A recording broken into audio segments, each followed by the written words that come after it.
Bien-aimés frères et sœurs, vous connaîtrez la vérité et la vérité vous affranchira. Ça, c'est pas moi qui le dis, c'est la Bible qui le dit. Mais moi, je vous dis mieux.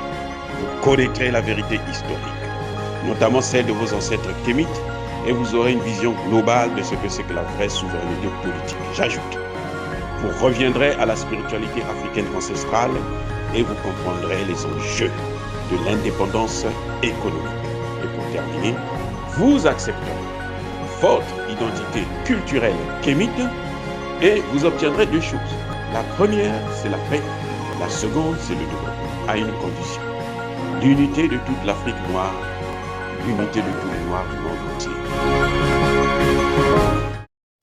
Otep à tous, bienvenue sur la chaîne des panafricanistes par essence, par conviction et par excellence. Celle des citoyens kémites par nécessité et obligation de combat. Nous sommes une chaîne qui n'est guidée que par nos ancêtres et rien que par les ancêtres qui appartiennent à l'égrégore du monde noir. Par conséquent, nous ne croyons en aucun Dieu venu de l'étranger. Toutefois, cette vidéo n'est aucunement destinée à inciter à la haine ou à la violence, car nous menons un combat qui est d'abord et avant tout spirituel, intellectuel et démocratique. Ensuite, il est politique, géopolitique et géostratégique. Contre l'impérialisme, le colonialisme, le néocolonialisme et l'endocoloniat, qui sont tous qualifiés de crimes contre l'humanité. Nous menons ce combat sur la base du principe fondamental que nous avons hérité de nos ancêtres kémites, qui est celui de la Mahat, c'est-à-dire solidarité, vérité et justice.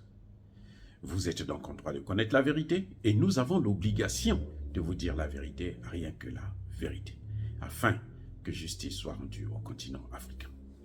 Et ça, c'est notre modeste contribution dans cette noble lutte en faveur de la souveraineté, la dignité, la solidarité et l'unité africaine. C'est exactement ça que nous appelons le panafricanisme. Bien-aimés frères et sœurs, le voyage d'Emmanuel Macron en RDC nous a permis de tirer beaucoup de leçons.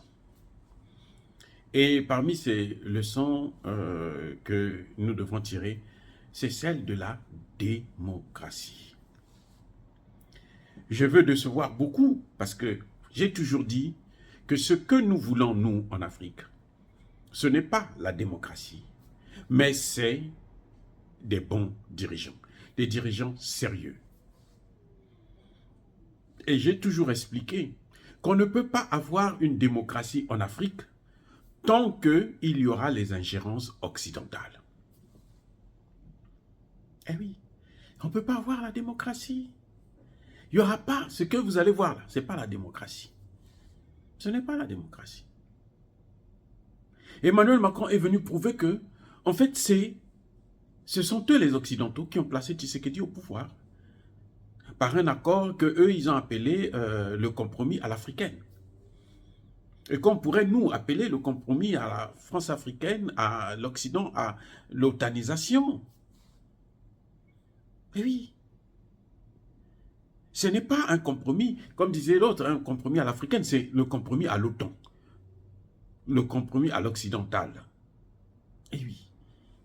Ce sont les pays occidentaux qui ont placé Tshisekedi au pouvoir sur la base d'une élection qui a été faussée. Vous allez me dire, mais Fayulu, si Fayulu était là, est-ce que la situation allait être meilleure? Non. Je n'y crois pas. Parce que Fayulu, c'est aussi l'homme des Occidentaux. Fayulu, c'est l'Américain vraiment pur et dur. Vous voyez? Donc, il est soutenu par les Américains. Mais le problème n'est pas là. Le problème, c'est de comprendre que la population africaine du Congo démocratique s'est mobilisée pour aller vers une élection. Et ils ont quand même trouvé un moyen pour transformer cette élection. Avec la complicité de l'Église catholique. Aïe, oh là là. Vous voyez, c'est pour ça que quand Tshisekedi appelle le pape pour venir le soutenir, le pape vient l'enfoncer. N'oubliez pas que le pape est passé avant Emmanuel Macron. Il avait déjà planifié le terrain. Eh oui, il avait déjà planifié le terrain. Le pape a dit à son église, il dit, vous allez vous occuper des élections. Quand le pape est passé, il a dit, vous allez vous occuper des élections. Vous allez lui donner un deuxième mandat. Si il me donne ce que moi je veux. C'est tout, c'est le chantage. C'est un échange, c'est le business. Ça, c'est ce qu'on appelle political business. Political business. Tu me donnes, je te donne. Si tu me donnes rien, je te donne rien.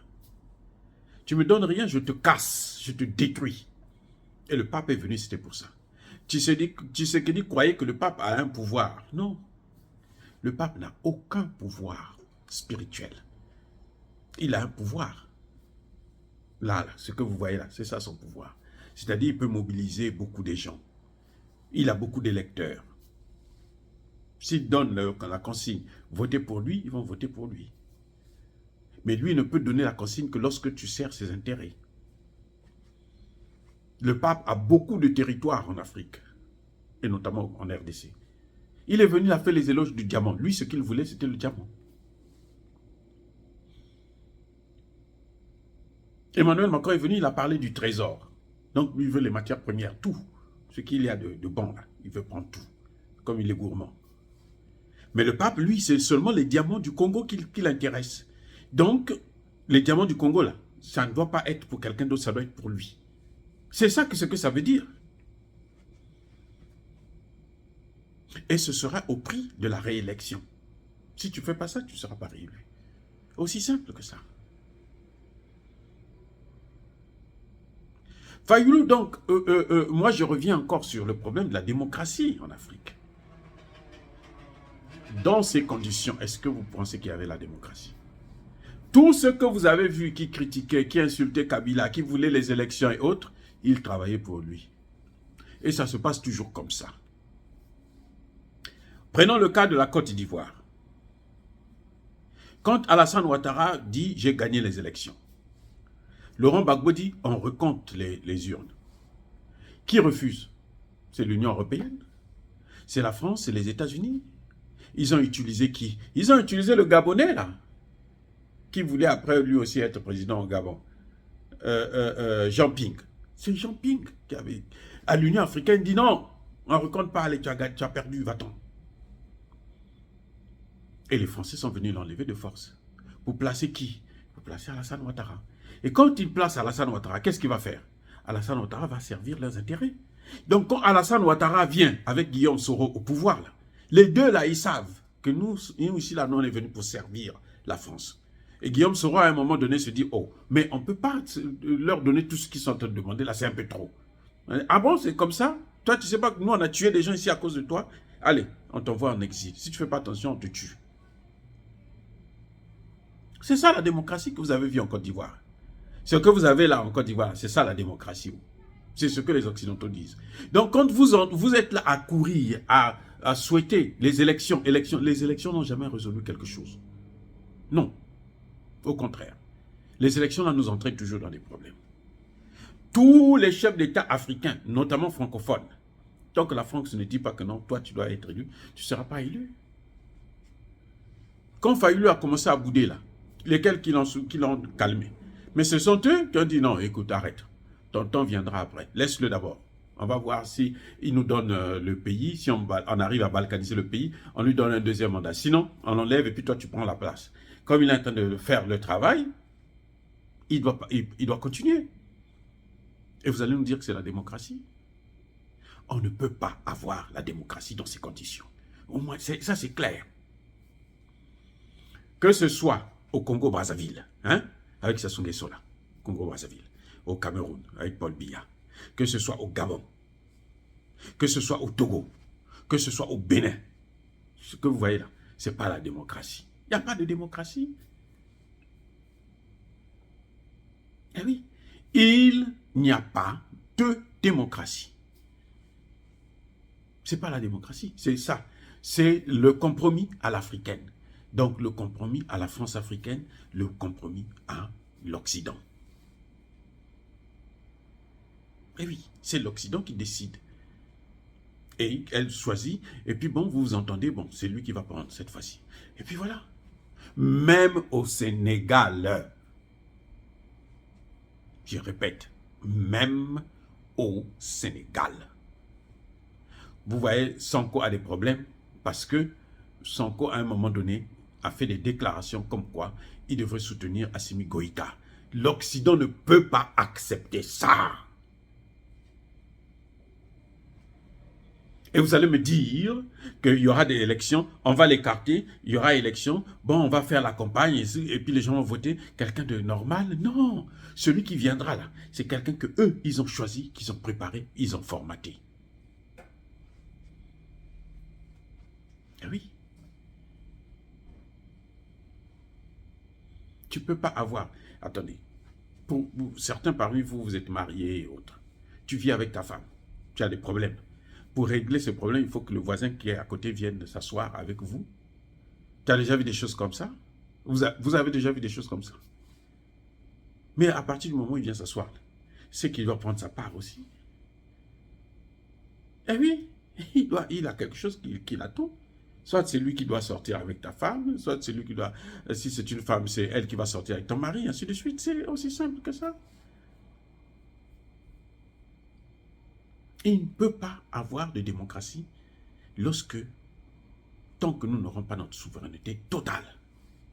C'est pour ça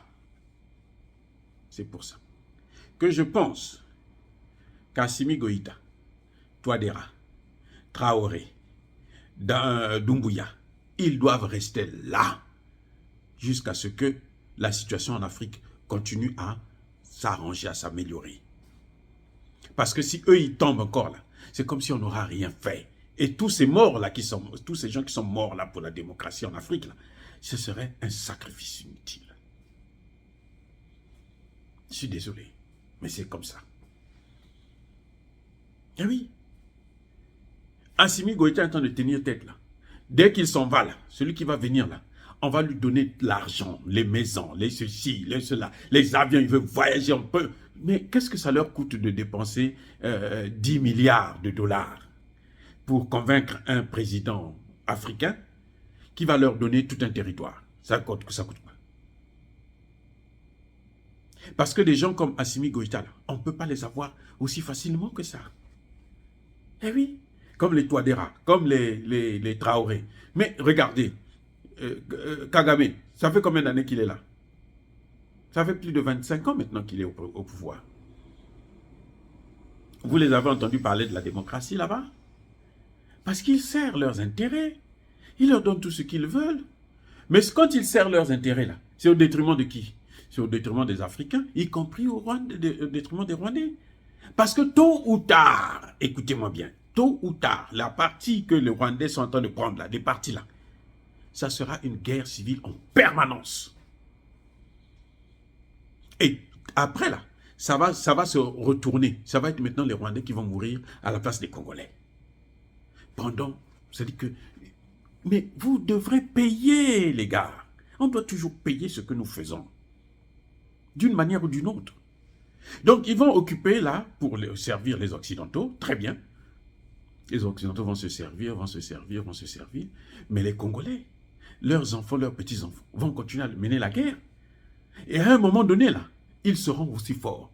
Que Kagame ne se leurre pas, que les Rwandais ne se leurrent pas. À un moment donné, là, il y aura quelqu'un, après Tshisekedi, ou je ne sais pas combien d'années après, qui va se dire que non, nous devons régler les comptes. Qui savait que l'esclavage allait s'arrêter? Ce n'est pas parce que les Occidentaux ont décidé. Non, les leucodermes, là, ils ne voulaient pas de ça. Mais les Noirs avaient commencé à mener la guerre. Après la guerre de 1945, les Noirs ont commencé à demander l'indépendance. Ça a pris le temps que ça a pris. Aujourd'hui, petit à petit, on est en train d'avancer, Donc ça aussi, là, ce que Kagame est en train de faire, là, il est en train de détruire des générations entières de Rwandais. Il est en train de détruire, sacrifier leur vie. Pour les Occidentaux, pour ses intérêts, pour son pouvoir. C'est tout. Et lui, il ne peut que faire ça, puisque lui, il sait que s'il ne fait pas ça, on va lui sortir le dossier de l'attentat contre l'avion d'Abiyarimana, ce qui a causé le génocide. On va le poursuivre pour génocide. Aussi simple que ça. Et donc, ils sont tous compromis. Dès que tu rentres dans ce genre de choses-là, c'est fini pour toi. Tous ceux qui ont gouverné là, dans nos pays là, ils sont dans des situations compliquées. Personne ne peut échapper. Et les Occidentaux adorent les gens qui ont des casseroles. Parce que c'est ça qui les permet de les contrôler facilement et de les soumettre. Ce n'est pas la démocratie, ce n'est pas l'élection. Il n'y a pas de démocratie en Afrique. Tshisekedi dit, non, moi je vais investir moi-même pour les élections. Oui, mais il s'est déjà endetté de plus d'1 milliard. Ses prédécesseurs ne sont pas allés à la Banque mondiale ou au FMI. C'est lui qui est allé à la Banque mondiale pour aller emprunter de l'argent. Donc même s'il finance, c'est quoi? Il a déjà la dette. Mais c'est dit que, et il joue avec les gens comme ça, il croit qu'il est plus intelligent alors qu'il n'est pas intelligent du tout. Donc quand vous voyez les gens qui soutiennent la démocratie là, soit ils sont naïfs parce qu'ils ne comprennent rien, soit c'est des gens qui travaillent pour les mêmes blancs, les occidentaux, qui se disent que non, eux ils doivent continuer à dominer l'Afrique. Et puis eux ils vont retirer leur part. Surtout quand ils habitent en Occident là, aux États-Unis, en France, quand ils disent que non, démocratie, élection, démocratie, ils savent que les élections ne règlent aucun problème. Attendez, depuis 90 qu'on a commencé avec ces processus démocratiques, pourquoi ça ne change pas? En Occident, on a les mêmes problèmes. Aux États-Unis, là, on a vu la population attaquer, prendre d'assaut le Parlement, le Capitole qu'on appelle ici. En Allemagne, on a vu un coup d'État il n'y a pas longtemps. Ça a échoué, oui, mais il y a eu quand même un coup d'État. En France, là, Tshisekedi l'a rappelé. Même les morts votent. Donc, chez eux-mêmes, il n'y a pas de démocratie. Mais pourquoi ils nous imposent la démocratie? Parce qu'ils savent. C'est ce qui les permet de s'ingérer dans nos affaires. Et que nous devons comprendre que notre problème aujourd'hui, ce n'est pas la démocratie. Notre problème aujourd'hui, c'est de trouver des gens sérieux qui vont s'occuper de nos problèmes et qui vont travailler comme nous demandons qu'ils puissent faire. Vous voyez comment ils sont en train d'utiliser Moussa Faki à l'Union africaine? Vous croyez que Moussa Faki, demain, quand ils vont le placer au Tchad là, comme président, s'ils réussissent leur opération, vous croyez que Moussa Faki va faire quoi? Vous croyez qu'il va arranger quelque chose? Oh, mais où nous sommes des êtres humains qui réfléchissons pour tirer des leçons, parce qu'on nous a tapé hier, et puis aujourd'hui on nous tape encore, et puis demain on va encore venir, qu'on se fasse taper? Non, on va aller ailleurs, on va aller voir ailleurs, on va parler avec d'autres gens, on va créer des amitiés avec d'autres gens. On ne peut pas continuer à se laisser massacrer par les mêmes et par les mêmes méthodes. C'est comme si nous on était devenus. C'est pour ça qu'ils disent que non, nous ne pouvons pas réfléchir, ce sont les Russes qui réfléchissent à notre place. Parce que chaque fois qu'ils nous tendent les mêmes pièges. Et on tombe. Les intellectuels, non intellectuels, tout le monde, tout le monde tombe dans le même piège. Là, tu les vois, la démocratie, démocratie. Élection, élection. Là, quand les 4 ans, 5 ans arrivent, élection, élection. Et oui. Ce n'est pas l'élection qui règle le problème. Sinon, le Congo-Brazzaville serait déjà développé. Si c'était la démocratie, là, le Congo-Brazzaville serait développé. Le Cameroun serait développé. Le Gabon serait développé. Regardez, il a pris 7 ans, là. Hein? 7 ans qu'il a pris sur la base du sang. Il a fait quoi avec? Ce que nous cherchons, c'est des bons dirigeants. Dire cela, c'est inciter à la haine ou à la violence. Non. Monsieur Tshisekedi, aujourd'hui, est en train de faire savoir, nous fait comprendre, grâce à son échange tendu avec Emmanuel Macron, que il n'a pas été élu. Il a été placé là par les Occidentaux et il est en train de payer le prix du sacrifice qu'il a fait. On lui a donné le pouvoir, il faut qu'il leur rende l'ascenseur. C'est ce qu'il est en train de faire et il ne peut que faire ça. Il ne fera jamais autre chose. Et c'est ça la démocratie à l'occidentale. C'est ça la démocratie des Occidentaux, c'est ce que vous avez vu en Libye. Ça c'est la démocratie. En Côte d'Ivoire, ça c'est la démocratie. Eh oui, il n'y a pas de démocratie en Afrique et il n'y en aura pas tant qu'il y aura ingérence des Occidentaux. Messieurs, mesdames, je persiste et je signe. Soyez bénis, abondamment bénis par le Dieu des Kémites. Mais que tous ceux qui persécutent le continent africain, tous ceux qui le déstabilisent et le pillent, qu'ils soient noirs, qu'ils soient blancs, qu'ils soient chinois, qu'ils soient arabes, qu'ils soient maudits, punis, foudroyés, neutralisés par le Dieu des Kémites et par nos ancêtres angélisés. Vive l'Afrique éternelle. J'ai dit et j'assume.